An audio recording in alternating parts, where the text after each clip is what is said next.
11 anni di sofferenze, di rabbia, un incubo che ha travolto e stravolto la famiglia Sernagiotto. La notizia è piombata nella loro abitazione.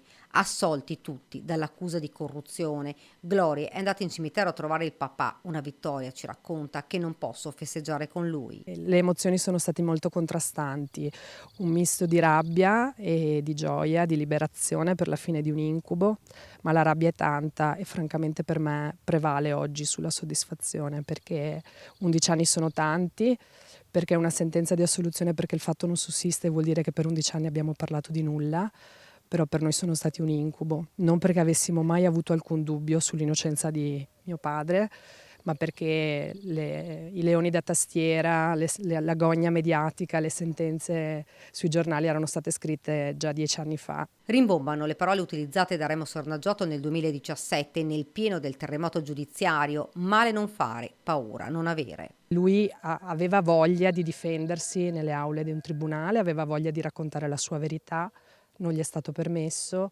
e io sono convinta che il suo cuore lo abbia tradito anche per la grande sofferenza e delusione che tutto ciò gli ha provocato. Gloria parla, racconta del papà e del suo rammarico. A volte io mi sono sentita impotente per non essere riuscita a stargli vicino come forse aveva bisogno per riuscire ad affrontare con più serenità questo percorso che per lui è stato molto doloroso e che si è concluso nell'epilogo peggiore, cioè lui è morto prima di sentirsi dichiarare innocente. A toccare il cuore di Gloria l'aspetto umano di una vicenda tanto dolorosa. Mi limito solo a dire che questi 11 anni non ce li ridarà nessuno, mio padre purtroppo non ce lo ridarà nessuno e il sistema della giustizia oggi prevede che nessuno pagherà per tutto quello che noi abbiamo subito in questi 11 anni e questo non va bene.